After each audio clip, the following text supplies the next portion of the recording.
I'm not going to stand beside you now. Because I'm Mr. Pictuette. I'm Mr. Pictuette. Truly.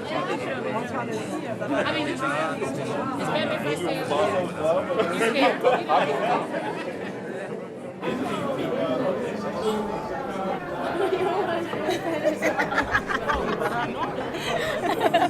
This is one way of spending the interval. It is. It's fun. But you're rehearsing all the time, so there's no time for all this beauty stuff. No, there isn't. So we use every time we can.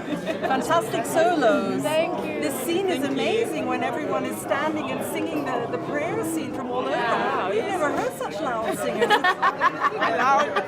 You can say that again. Your choir is really very, very loud. We love it. Loud and beautiful. And beautiful. Thank you. Fantastic movers, beautiful people, and it looks like you really love to sing together. We do. Yeah. I'm in love with opera a lot. You can tell. You can tell. I love this color too. Thank you. How many times have you sung this opera before? Porgy and Bess. Yeah. Unfortunately, it's my first time. Unfortunately, Yeah. but isn't it a great way to start? It is a great, fantastic way to start. I wouldn't have dreamt of a better start. This is a great way to start, and I'm actually glad I'm singing in this. I mean, the orchestra is fantastic. Oh, that's very kind of you to say so. It's amazing. How difficult was it to learn it all by heart? It was easy for me because we already had a lot of people that sang it, so I was in between two people that sang it before. It took me about a week and a half, and I threw away the score. Yeah. And you? It's not my first time, it's not my third time, it's my 100th time. 100th So many time. times. Oh, so I've done it so many times. But you love it? Yeah, I love it. I love it. You never get bored of it. I love the storyline, and it's real. It's more real. It's practical. Certainly looks like you're all having a lot of fun up there. Yeah. Thank you very much. You are- Enjoy the show. Sure, Sarah. So Simon Rattle, is it the first time you've worked with him?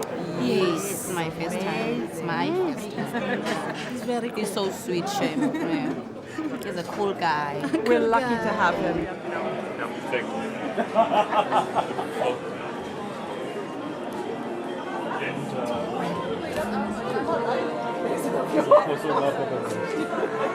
LaTonya Moore, you've taken over the part of Bess at very short notice. Welcome to the Digital Concert Hall. Thank you. Tell us what happened. On Saturday, I was doing a big outdoor concert in Connecticut, and during the intermission, I just happened to check my phone, just randomly, probably for games or This something. is not even a week ago, I hasten to say. This is like literally 4 days ago, 5 days ago. Yeah. So my agent said, Misha's not going to be able to make it. So is there any way you can go ahead and sing all the concerts in Berlin? I was like, I've never done Bess. I don't know. I guess so. Sure. I'll put it together. So I just crammed the score as much as I can, got it all done. I had done a couple of excerpts in concert. My Man's Gone Now, which Bess doesn't even sing. No, she doesn't. I was just about to say, that's not your number. The Summertime, Bess, She Was My Woman, but everything else was new for me. And it was definitely intimidating singing the score because it's, like 580 pages. It's huge. It doesn't even fit on the stand. I saw your stand sinking as you put the score on it. Man, I'm getting muscles lifting up this score. Man, it's craziness. So anyway, I raced on out here, got on a flight the next day, and I was here thrown into rehearsals, and I'm lucky to have such an amazing cast that's done it like a gazillion times. Howard Haskin, our sport in life this week, he's been spreading his happy dust all over the Philharmonie. Not literally, I hasten to add.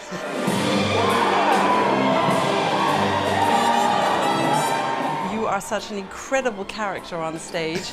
You're just such an extrovert up there, and the audience are just going to adore you. But I'm sure everybody tells you this. How many times have you done this role? I have no idea. I cannot remember. I have done this piece literally around the planet in several different incarnations, but I couldn't tell you how many if you paid me. Did you imagine the Berlin Philharmonic would be playing Porgy and Bess with you? I never imagined it. I never imagined I'd be singing with Sir Simon Rattle either, but here we are, and isn't it wonderful?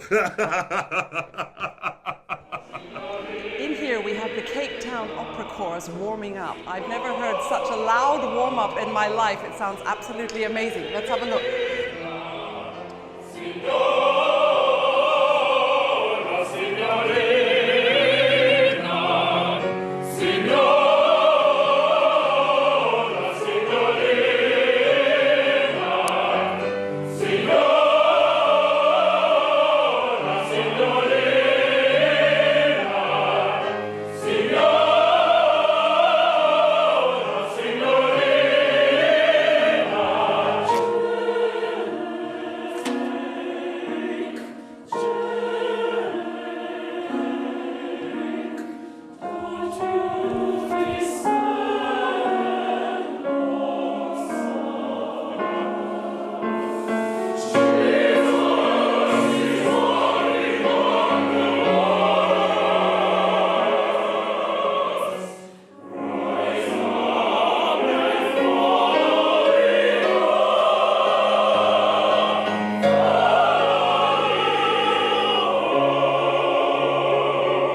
Robert Horn, the chorus master of the Cape Town Opera Voices of the Universe. No, Voice of the Nation. Voice of the Nation Chorus. Your congratulations. Thank you. Your chorus is really incredible. You must have worked so hard to get everybody in shape. We did, but it's such a wonderful group. It comes so naturally to them, and they really enjoy singing it.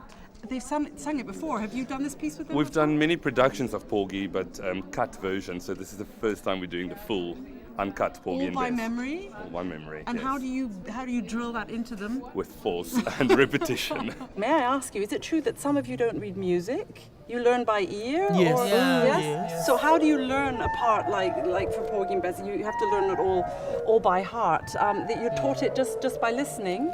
No, we always have rehearsals because we're gonna have scores and read the music.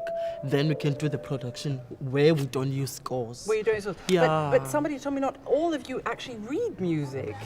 Is this true? Yeah, most of the time we Mostly. do have chorus master that is teaching us music every day, banging the piano so that we can So hear you get it. everything. Yeah, Yeah, you get yeah.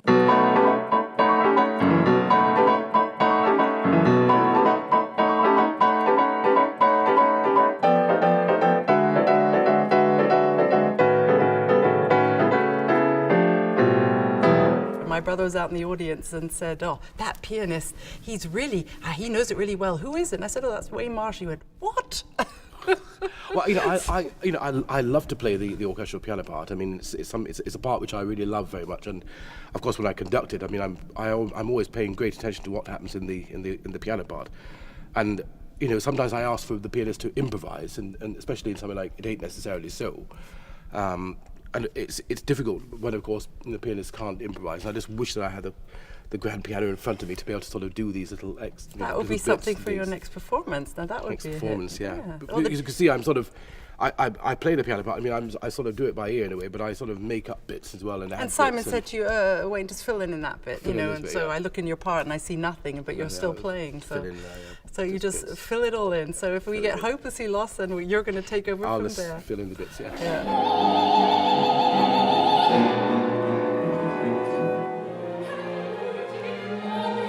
Serena can really steal the show, can't she? You came up there this morning and we had jaws dropping all around the Philharmonic. It's a very intense moment, and Porgy has lots of intense moments, but that one comes at the beginning, and it's usually a rather large shock for people because they're not expecting in the first 15 minutes of the opera someone to be so graphically killed.